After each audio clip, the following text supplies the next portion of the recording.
It's been almost 2 decades since we started our journey to educate and help you take action so you may better manage your financial future. Our goal is to help you accomplish your life's purpose. This podcast reveals financial tips, strategies, and insights that will help you to set your financial goals and guide you along the way. This is Managing Your Financial Future, brought to you by the advisors at Lucia Capital Group. Now, welcome you back to the podcast, Managing Your Financial Future. Johnny Dean here, your podcast host, along with Professor Rick Plum. Wanted to verify that. Our Certified Financial Planner Professional, I never know which is the designation.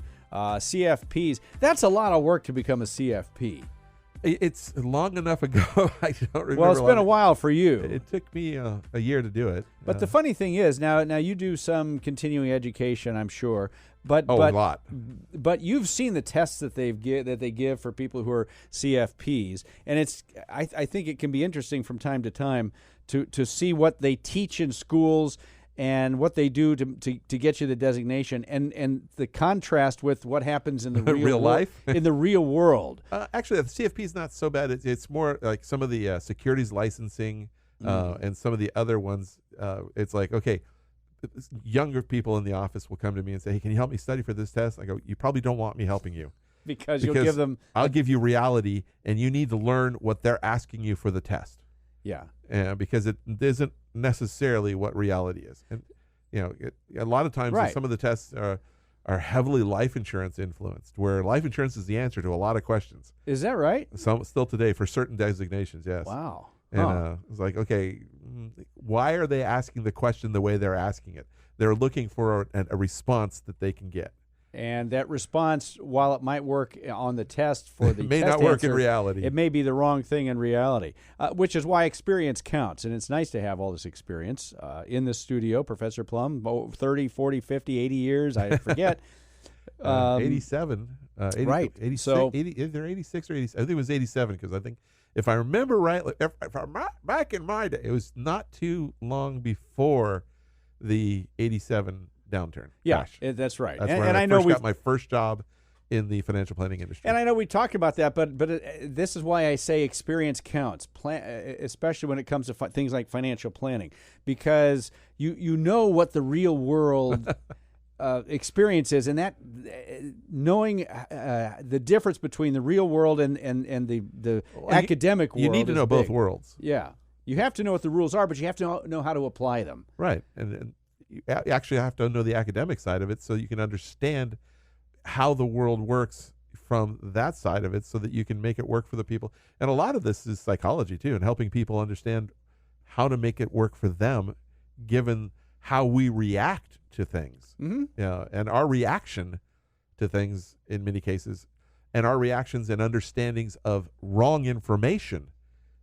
There is so much information out there that people believe is true that is based on fallacy, based on nothing. And almost nowhere is that, I shouldn't say almost nowhere is that true, more true than Social Security. But okay. It is true that there's a lot of that in Social Security. And the problem with having misinformation, I shouldn't say misinformation, incorrect information with regard to Social Security is that for many people, this is a big foundation of their retirement income. Well, yeah, Social Security is for the majority of people, unless you're a teacher or some of the other people who don't have Social Security, but you have other pensions for that.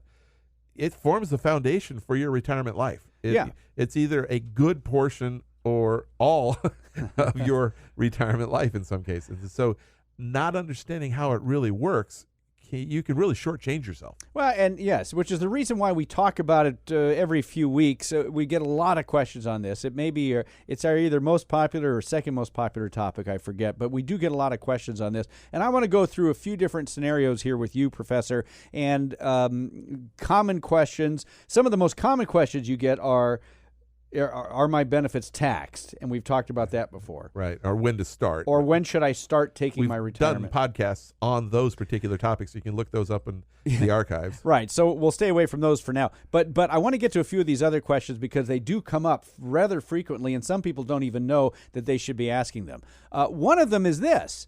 Can I work? Can I earn a living? Can I still have my job and at the same time collect my Social Security benefits? And my answer is it depends. Yeah, like everything else. Heard that one before? Sure. How old are you? Are you full retirement age or not? So the first thing you need to know is your full retirement age. The first thing you need to know is your full retirement age. So depending on what year you were born, your full retirement age right now, if you're getting ready to retire, is between 66 and 67. If you're born in 1960 or later, it's 67. If you're born in 55 through 60, then it's a scaled-in version of 66 in 2 months, 4 months, 6 months, 8 months, 10 months. So it's in that range. Somewhere between age 66 and 67. Because the month you reach your full retirement age matters when it comes to continuing to work. Now, we know that we can take Social Security benefits as early as age 62 if we're not working. But if we are still working and making more than a certain threshold amount, and we try to collect our Social Security benefit, and we're not full retirement age yet, Social Security will catch you because they'll match up your W-2s and your tax returns and say, they're still working. You received a benefit at 62 that you shouldn't have been, you were not eligible to receive because you weren't retired. We're going to take it back. Oh, you owe us, send us a check. Or when you actually do become eligible, we're just not going to pay you for a period of time. They'll withhold it, and you'll get it at some point later on. If you live long enough. Yeah. So how much can you make? I mean, if you decide to retire and you want to go work part-time and you're making, you're working 3 hours a week, you're not going to have an issue because there's an annual number. It's just shy of $19,000 for 2021. That you can make $19,000 of gross, adjusted gross? What is it? Well, W-2 wages or net self-employment profit, combination of the two. Basically, how much are you paying Social Security taxes on? Which is like box 1 or 2 or something? Box 3. 3, okay, box 3. Of a W-2. Of a W-2, okay. But are you paying Social Security tax on your earnings, or are you making earnings enough? If you're making more than $19,000 a year, that's for 2021, and it does go up every year. It goes up a little bit every year. It's got a CPI COLA adjustment every year. Because I remember years ago it was in the $15,000 range. It doesn't seem like it was that long ago. So if you're making more than that, then they will say you're not eligible for your retirement benefit.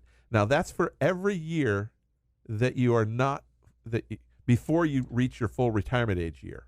And they do break it into before your full retirement age year and the year you turn full retirement age. Well, let's say my full retirement age is age 67. Well, okay. Mine's 67, and my birthday is in June, and so you turn 67 in June of a year, not too many years away. Well, let's say, okay. So how would this work? And you wanted to take your Social Security benefits at age 60. If I wanted to take them at 65, I will not turn full retirement age that year. Obviously, I won't return full retirement age for a couple of years. If I continue to work, or if I go back to work, or if I have I get bored at home and I go get a job and I make more than $19,000, $18,960 this year, let's call it $19,000. Social Security will later on catch up. If I don't contact them, they'll catch up to me and say, hey, those benefits you were receiving when you were working before you reached full retirement age? Well, we're going to apply a formula to it. And if you've made more than $18,960, the amount over that, we are going to take back, you owe us back $1 of benefits that you were paid or you earned or paid for the year for every $2 you're over the threshold. So if I'm far enough over the threshold, they're going to want it all back. And if I'm only partway through the threshold, they're going to want a portion of it back. If you've been paid, if you've been working. If I've been working. And somebody may retire at 62 and then at 63, 64 realize that they're bored and they go back to work. Well, if you're going to do that, you may want to contact Social Security and say, I'm going to be making $40,000 this year, which means I'm well over the threshold. I'm going to lose my benefits. So if I prove that I'm working, can you stop sending me it so I don't have to pay you back later? Or if you don't do that, they're going to come back and say, you owe us the money back. Now, in the year that you meet your full retirement age, so like I'm going to retire, if I wanted to retire, I turned 67 in June and I wanted to retire in January of that year or maybe March of that year, it's a different rule. It's a little more generous. You can make more than $19,000. Right. Now, a lot of people get this earnings issue. They say, well, what happens if I retire halfway through the year? I've made, I make $100,000 a year. I'm going to retire in June. I may be 63, 64. Well, the first 6 months of the year, I made $50,000. I'm way over the limit. Are they going to look at my annual earnings and then say, I can't get my Social Security in that year because I made more than the limit. And there is a 1 year, one-time use of the test that says we can apply it on a monthly basis. So I can earn whatever I earn for the first 6 months of the year, and I have not applied for my Social Security, and then I quit in June, and I start receiving my Social Security benefit for July, August, September down the line. In one time, I can do this. I can say, don't look at the annual number. Look at it as a monthly number. As long as I don't take the 18,960 divided by 12, and as long as I don't make more than that in the months that I'm receiving my Social Security benefit in July, August, September, October, you're fine. Then I'm fine. They won't look at the earnings that I made prior to receiving my Social Security benefit. They'll only look at the earnings that I receive once I start receiving my Social Security benefit. Which they have to do. But that's only a one-time deal. Well, I sure. can't, quit 1 year, then go back to work the next year and quit again halfway through the year and try to work the system that way. You can only apply this, monthly rule one time. Well, because this is what people do. They work, they Most retire. people don't retire December 31st. Yeah, they'll retire somewhere in the year, and many of them want to take their Social Security benefits right away. Now, once you hit full retirement age, you can make as much as you want, and that's a rule change from about 15 years ago. Yeah. It used to be that the earnings rules went all the way up to age 70. Remember, we can take it as early as 62. We can wait until at least age 70. And so the Social Security rules were a little more onerous back then. Now, once you get to your full retirement age, the gloves are off. It's open season. You can earn as much money as you can find a way to earn and receive your Social Security benefit and not have to give any of it back. Now, obviously, if you're making that kind of money, you're going to have to pay taxes on your Social Security benefit. That's a different issue, but you don't have to pay it back directly as a benefit. Yeah, so you can work and collect your Social Security benefits if you're full retirement age or older. Not an issue. It's done. Good. Any you're amount. Good to go. If you're under full retirement age, depending on you got rules. You have rules. So just understand that, and you may have to pay them back if you've been working and collecting benefits at the same time, and if you've been making too much. So there's one. Here's another question. Oh, we get this quite a bit. This is common. I'm married, and I have 2 ex-spouses. Wow. So this person's on their third marriage. Question: Will I have any Social Security benefits left for me if all of my ex-spouses claim spousal benefits on my work record, including my wife? How can I stop my ex-spouses from doing this? So in other words, they're asking a question that they're worried about losing their benefit to be able to pay ex-spouses their benefit. Well, yeah, and we see this sometimes in pension benefits, do we not? Well, the pension benefit is a static amount, and it gets shared across the board with whoever is going to receive it. Yes, Social depending Security on benefits don't work the same way. A Social Security benefit, I have earned a Social Security benefit. It is my benefit, and a divorce cannot change that. In other words, it doesn't reduce it. Yeah, and it doesn't matter how many people are receiving a benefit on my work record. My benefit is my benefit. It's not reduced. The only reason my benefit will get reduced is if I take it early. And if I take it late, it's going to be enhanced. And it doesn't matter. My benefit is not affected by a spousal benefit being paid off of my work record. It's not affected by family benefits. If I have kids under the age of 18, when I start receiving my Social Security benefit, they are potentially eligible for a benefit. That does not affect my benefit at all. If I have 2 ex-spouses, as this person is calling in, a current spouse, and kids that are receiving a benefit from my work record, it doesn't affect my benefit at all. It just may affect theirs to some degree. Now, the ex-spouse's benefits. We'll get to the kids in a bit, so let's talk about the ex-spouses. The ex-spouse's benefits do not affect each other. If I have 2 ex-spouses and a current spouse, and they're all eligible for an ex-spouse benefit, or not an ex-spouse, a spousal retirement benefit, it's all the same. They each, let's say that they're all full retirement age right now. My benefit's $3,000 a month at full retirement, and so that means the spousal benefit at their full retirement would be $1,500 each. Because it's half. Because it's 50%. I'm doing the easy math here. Each one of them, if they applied at their full retirement age and they didn't have their own benefit, would get $1,500 a month. They would get $4,500 cumulatively between the 2 exes and the current spouse as spousal benefits, and I would continue to get my $3,000 because I applied at 67. So there are a lot of people getting a lot of benefits off of my work record where you paid for your own. Now this assumes they don't have any of their own benefit, because obviously they have to apply for their own benefit first, and then only a spouse is only paid if it's more than what they're receiving on That's their a own. whole other issue, which we'll explain sometime. But the first ex-spouse doesn't affect the second ex-spouse. The first two ex-spouses do not affect the current spouse. And if this one doesn't work, it doesn't affect the fourth ex-spouse. Well, and it's funny. I threw that last question in that this person didn't really ask, which was, how can I stop my exes from taking money off of my work record? We had that. We had a call 10 years ago or more. Yeah, on Somebody our radio was show. very upset. When we were doing our radio show, we had a call from somebody who said, I just found out my ex-wife, I think it was eligible for a benefit from my work record. Right. How do I stop this? I don't want her getting a dime, her or him, it doesn't matter. I don't want them getting a dime from my work record. And this is what they said. They were very upset when I said, ain't nothing you can do about it. There is nothing. If they were married for at least 10 years, and they're... Oh, yes. Let's do that. We didn't mention that. For an ex-spouse to be eligible for a benefit to begin with. It can't be a 1-month shotgun marriage in and out, Elizabeth Taylor or whatever. Yeah. To be eligible for an ex-spouse to be eligible for a benefit from your work record, or for you to be eligible for a spousal benefit or from an ex-spouse, you have to have been married for at least 10 years. 10 consecutive years? There have been instances, but yes, I'm going to say consecutive because that's basically the rule. And you have to have been divorced for 2.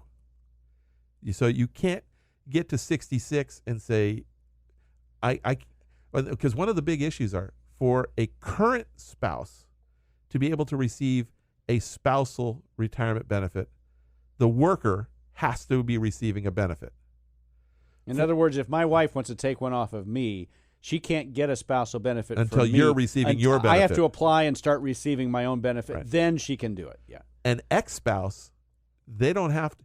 If I had an ex-spouse and they wanted to take a benefit from me, if I wanted to keep waiting until age 70 to enhance my benefit, I could theoretically, kind of screw them over a little bit and say, you can't get a benefit until I start. But the reality is, with an ex-spouse, the worker only has to be eligible to receive a benefit. Meaning what? Age 62? Yep. And even if they had applied, so I'm the worker here. I'm 62. I'm still working. I cannot get a benefit because I'm working and I have it taken away. And you're making way too much money. I'm making over the $19,000 a year. Way over. If I had an ex-spouse that was 62 or older and they otherwise were eligible for a benefit, they could apply and receive a spousal benefit even though I couldn't get one, because they were married for at least 10 years and they were divorced for at least 2 years. This stops people from getting divorced so they can get a spousal benefit without having the worker get it. Can you imagine getting a divorce just to get some extra spousal benefits? I guess you could. I've heard of things like that. I mean, you can't. I've heard of it more from a survivor benefit than anything else, but because the ex-spouse was a workaholic, they had a huge survivor benefit, right? And the new spouse, they got married for love the second time, and doesn't have a lot of money, doesn't have a huge spousal benefit. Hey, you're getting your benefit's $1,200. Your ex-spouse's benefit was $4,000 when they at age 70. $4,000. They get divorced. You divorce your current spouse, and now you're eligible for widow's benefits from the previous spouse, and you take your $4,000. So you have to be you have to have been married for at least 10 years, right? And divorced for a little while, and for 2, you said 2. Yeah, 2 years. To get the benefits. You can't get divorced to get the spousal benefits, but that's been in place for a while. But the ex-spouse's benefits don't. Now, going back to the current spouse, obviously this is the third marriage. In this email that we got, the first marriage lasted for at least 10 years because I have two ex-spouses that are eligible for benefits. Mm-hmm. The second marriage lasted for at least 10 years. Mm-hmm. So there, and maybe there was a little bit of downtime between the two. So we're talking, there was at least 20, 25 years before I met and married this new spouse. Mm-hmm. And maybe we started a family later in life, and I still have kids at a fairly young age, less than 18. Well, you're leading into the next question. Oh, which I is am? good. I didn't know the next question. Well, are you getting into the family Yeah, I was getting, because we were talking about it earlier. Well, this is what it is. The question was, I've heard my entire family may be able to collect some of my Social Security benefits, including my young kids. Is this true? Right. Now, I'm going to go through, so now I've got my third marriage in this example that we're dealing with. Yeah. And probably she's younger than me. Well, yeah. Well, let's say she is. Well, she had kids. We had kids together. It's a lot. Okay, yeah. She's not 60. She's not 62. Right. She, maybe she's only in her 40s. I mean, I don't know. Maybe who knows what age? 30. I don't know. But she's not eligible for a spousal retirement benefit anyway, right? Because she's not old enough. But she married me because I'm some rich hotshot guy, and she's not working. She doesn't have a job. She's taking care of the kids. The fact that I now am retired and I am receiving a Social Security benefit, and I have young children, my spouse and the kids potentially can receive a benefit. The benefit that they can receive is up to 50% of what I'm receiving, of my full retirement age benefit, but there may be a family maximum involved. Now, you say, wait a minute, your spouse is well under 62. If I have a spouse, regardless of age, that's caring for my dependent children, and my dependent children are under the age of 16, my spouse is eligible for a benefit too, subject to the work limitations or earnings rules. Okay, so you're 67. All right, so you're an older guy. You've got a 30. I got a younger spouse, maybe in the 50s. Well, whatever. Let's just say. And then I've got two kids that are 16 and 14. And they could have been hers from a previous. No, they have to be mine. They have to be yours. Or adopted by me. Well, that's what I mean. You've married, now they're your. Oh, but they have to be It can't be they can't be just stepkids. They have to be legal dependents of mine. So you have to. They have to be your adopted or mine, not your stepdad. Oh. Yeah, you can't just. Oh. They have to be yours. Yeah. Biologically or legally. Or legally. Well, legally. Yeah. Huh. Yeah, you can't just marry somebody to get a Social Security benefit for them. Well, because I guess see, I'm. This is not something that. Well, because assuming they have a legal parent other than myself, that parent is responsible for them. I'm not. Yeah. Okay. Right. That would actually make sense. I'm not sure I may have known that. I may have forgotten it. So if I'm 67 and I find somebody who's 50 or 40 or whatever, and that spouse has kids of age 10 and 13. Yeah. And I marry them, and of course the kids come into my house, and now they're I may be dependents. taking care of them, but if I'm not legally responsible, if they're not my legal dependent, okay, good to know. Then, assuming they are my legal dependent, yeah, they're eligible for a benefit. So they could until the kids are eligible for a benefit up until the age they reach age 18 or they graduate high school, whichever is later in that respect, but under no circumstance no later than 19.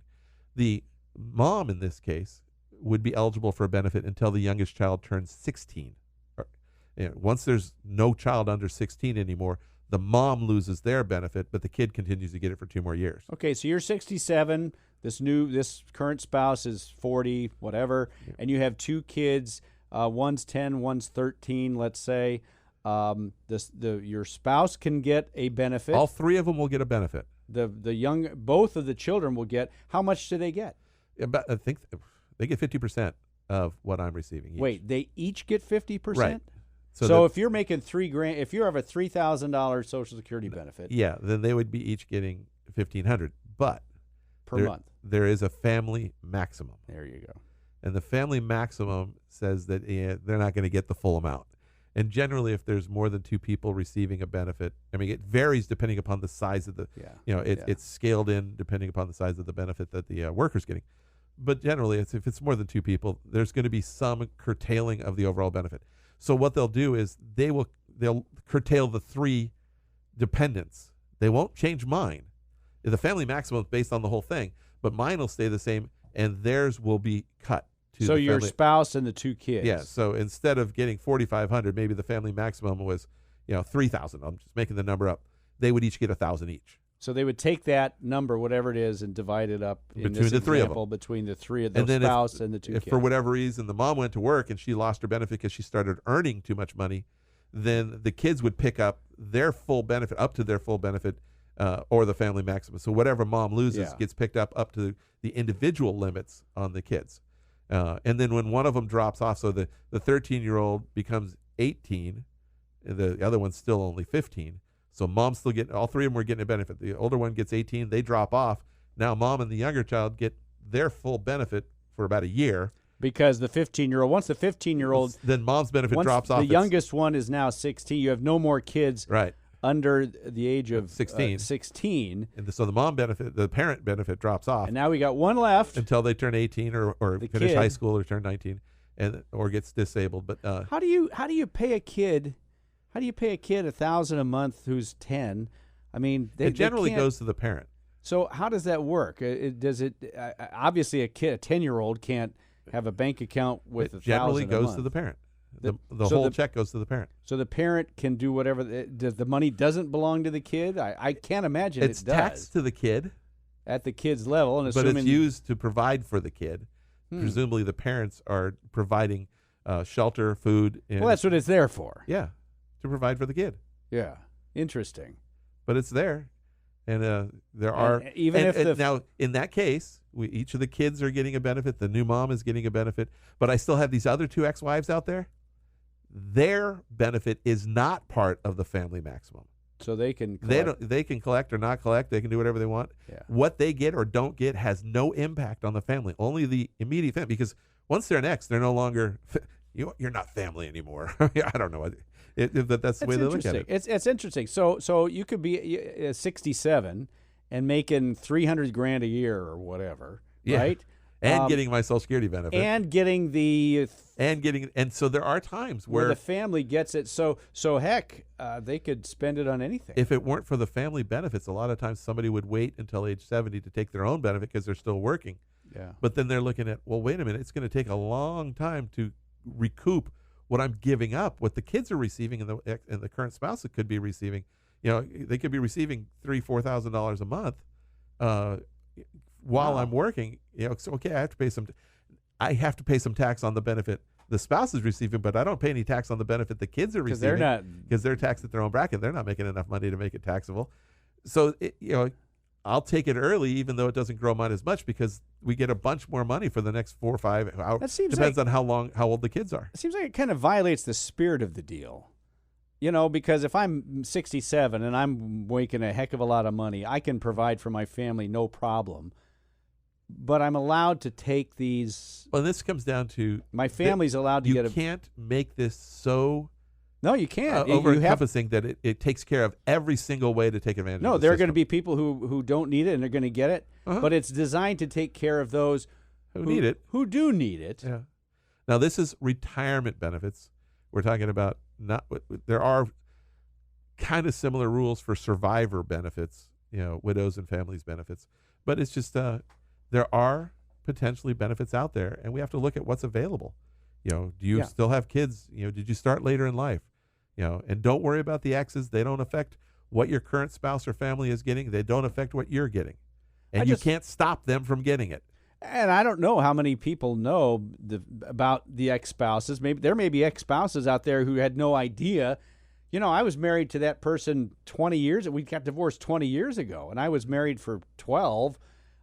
We got divorced a long time ago. You mean I'm potentially eligible to collect a spousal benefit off that person? It depends on whether that spousal benefit is larger than your own benefit. Because now today, anybody who's basically applying at age 62 or older today, they have to apply for their own first. If I'm an ex-spouse, I have to apply for my own before I can see if I'm eligible to take.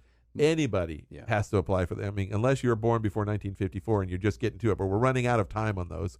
You have to apply for your own benefit before you can be eligible for another benefit, with the exception of widows and widowers benefits. How many people actually know this? And that's part of the thing, too, which is why I brought this up, because knowing what you're eligible for, how would anybody even know to ask that my spouse from divorced 10, 15, 20 years ago I may be able to get a benefit for that? Or how would I know if I'm age 67 and I have this younger, spouse and I've got a couple of young kids? Maybe I took over, legal adoption of grandkids because that happens, unfortunately. I've seen that where unfortunately the parent, that's where it can really make a difference. And then the grandparents become legal guardians of the grandkids, and now the grandkids could potentially have a benefit. But that's a little bit more difficult because that has to. You can't just do that one by. Well, no, but I mean things like that are why it was set up. Who would know to even ask? And that's where I think it's nice to have somebody who knows how these rules work. It's fun to know the rules. I mean, the puzzle is fun. Well, the puzzle is fun, but you have to know what the pieces are to begin with. It's an and they can get really complex. We've glossed over a couple of the little things where the earnings rule. If you go back and you retire, you do the monthly earnings test. I retire in June and I'm working. If I violate the monthly test 1 month, they use the annual test again. Yeah, and then you wouldn't be eligible. It's not like I'm only going to miss out on. Instead of going back to our first thing, which was if I go over the monthly earnings by $10, I'm not just going to give back $5 of my benefits. Now they look at my entire year. I could have to give back everything. That one catches people by surprise. Yeah, and they won't catch it unless you tell them for a couple of years till they look at your tax return. It's usually a couple of years until the tax return. And then they say, "Whoa, wait a minute! I've spent that money. Send it back. Or we're just going to withhold the entire benefit each month until we get it all back." So it helps to know. It helps to be informed as to what your options are, and that was my original point because. You've seen a lot of this stuff. You know how it works. This is, again, where experience counts. What am I, that insurance company? We've seen a lot. Well, we sure have. If you want to know more about this stuff, maybe you want to know if you're eligible for some Social Security benefits that you didn't know you were eligible for. Good idea to talk to somebody like Professor Plum or any of the Lucia Capital Group advisors. 800-644-1150. That's our off-air number at Lucia Capital Group, 800-644-1150. You can speak with an advisor about all different aspects of your retirement, about your retirement plan. We've talked about buckets. We've talked about Social Security. What are you eligible for are the things that you didn't know about. Find out, 800-644-1150, or go online, LuciaCap, LuciaCap.com. We do this every day. Every day, Professor Plum. Every day. All the time, and I don't know too many people that know more about Social Security than you. Maybe one or two, but I haven't seen them for a long time. Tom's still with us. The gentleman I learned from. That's right, Tom Margineau. Margineau? Yeah. Margineau, yeah. Brilliant. Fellow who worked in the Social Super Security, nice. Southern California branch of the Social Security, and that guy was on the ball. That guy was great. Yes, he was your. I hope he still is. Yes, he was your mentor in this case. Anyway, talk to Lucia Capital Group, 800-644-1150. Want to subscribe to our podcast? Do so at Spotify. Great place to do that. In fact, that may be the only place you can do that. Go to Spotify, subscribe, get the podcast downloaded directly to your device. Listen to all of our episodes. We're on like season 6 now. We're wrapping that up here in a couple of weeks. Go to Spotify and subscribe. For Professor Rick Plum, our certified financial planner professional, I'm Johnny Dean, your podcast host. Thanks so much for tuning in. And once again, we will talk to you again next week. Take care. The information provided should not be considered specific tax, legal, or investment advice and is not specific to any individual's personal circumstances. To the extent that this material concerns tax matters, it is not intended or written to be used and cannot be used by a taxpayer for the purpose of avoiding penalties that may be imposed by law. Each taxpayer should seek independent advice from a tax professional based on his or her individual circumstances. Different types of investments and or investment strategies involve varying levels of risk, and there can be no assurance that any specific investment or investment strategy, including the investments purchased and or investment strategies devised by LCG, will either be suitable or profitable for a client's or prospective client's portfolio. Thus, investments may result in a loss of principal. Accordingly, no client or prospective client should assume that the presentation or any component thereof serves as the receipt of or a substitute for personalized advice from LCG or from any other investment professional. You should always seek counsel of the appropriate advisor prior to making any investment decision. All investments are subject to risk, including the loss of principal. This material was gathered from sources believed to be reliable. However, its accuracy cannot be guaranteed. Insurance services offered through LPL Financial or its licensed affiliates. California Insurance License Number 0518721. The information provided is based on current laws. laws, which are subject to change at any time. Lucia Capital Group is not affiliated with or endorsed by the Social Security Administration or any government agency. Social Security rules can be complex. For more information about Social Security benefits, visit the SSA website at ssa.gov or call 800-772-1213 to speak with an SSA representative. Examples cited are hypothetical, are for illustrative purposes only, are not guaranteed, and subject to potential federal and state law amendments. There is no guarantee that you will achieve the results discussed or illustrated. Rick Plum is a registered representative with and securities and advisory services offered through LPL Financial, a registered investment advisor, and member FINRA SIPC. The investment professionals are affiliated with LPL Financial and are conducting business using the name Lucia Capital Group, a separate entity from LPL Financial.